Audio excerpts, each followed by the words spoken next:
Assalamualaikum.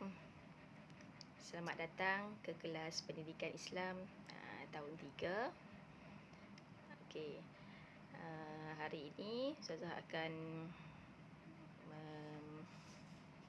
menceritakan tentang bidang akidah, iaitu tajuk Allah Al-Alim dan Al-Hakim.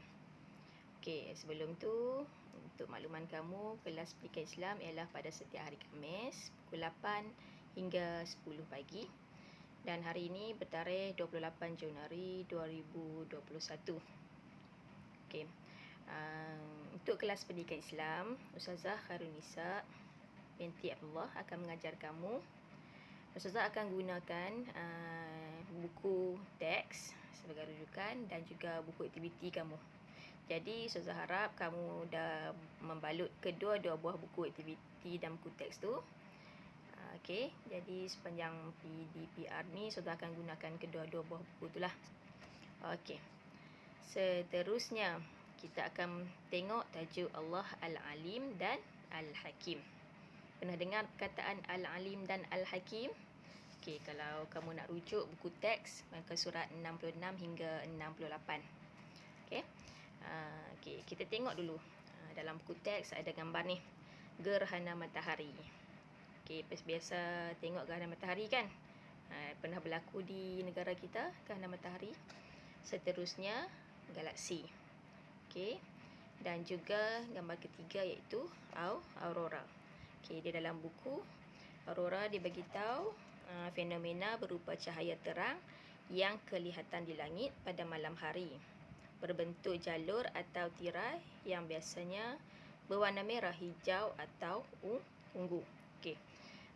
Kalau kamu nak lebih tahu secara mendalam lagi aurora ni, kamu boleh search dalam internet. Okey. Okey. Seterusnya sudah nak bawa satu lagi. Okey. Ini kita tengok hari-hari. Dan kita pun sekarang ini tengah berada di dalam PKP. Jadi kes-kes positif COVID-19 ni setiap hari semakin meningkat. Jadi kita berharap perkara ini semakin baiklah kan. Okey, jadi semua ini adalah di dalam pengetahuan Allah. Semua yang berlaku ini adalah di dalam pengetahuan dan juga ilmu Allah. Okey, semuanya ada hikmah yang kita tak tahu. Okey. Okey, seterusnya kita lihat tentang apa maksud Al-Alim dan Al-Hakim. Apa makna Al-Alim? Al-Alim bererti maha mengetahui. Okey, nama Allah Al-Alim bermaksud Allah maha mengetahui setiap sesuatu secara terperinci. Okey, so Allah tahu secara detail. Kita manusia kadang-kadang kita tak tahu kan, tapi Allah dah tahu. Jadi tiada satu pun yang tersembunyi daripada pengetahuan Allah. Okey, itu maksud Al-Alim, maha mengetahui. Seterusnya, okey, Allah Al-Alim.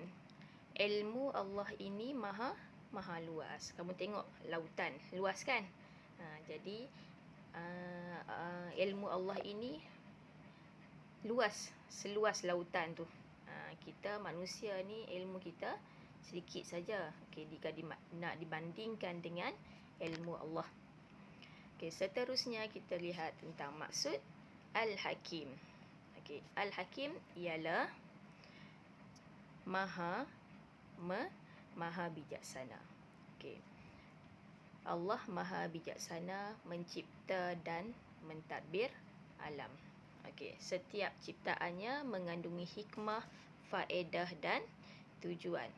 Maksudnya Allah ni bijak dalam mentadbir alam ini. Okey.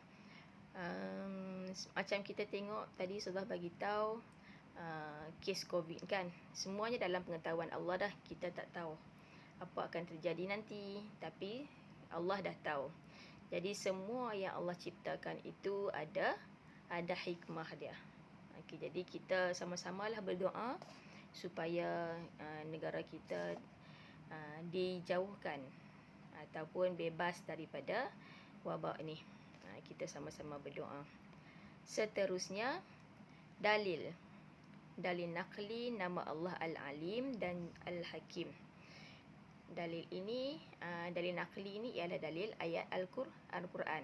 Okay, di dalam Al-Quran, firman Allah di dalam surah An-Nisa ayat ke-26, iaitu Wallahu alimun hakim. Wallahu alimun hakim. Okey. Maksud dia, sesungguhnya Allah Maha mengetahui lagi Maha bijaksana. Okey. Kamu boleh baca, boleh tengok lagi. Dalil ni dalam buku teks pun ada. Okey, seterusnya tugasan untuk minggu ini. Okey, arahan dia ialah buat latihan dalam buku aktiviti muka surat 65 dan 66. Okey, muka surat 65 dan juga 66. Okey, setakat itu sahaja. Sekian, terima kasih. Kita jumpa lagi minggu hadapan. Assalamualaikum warahmatullahi wabarakatuh.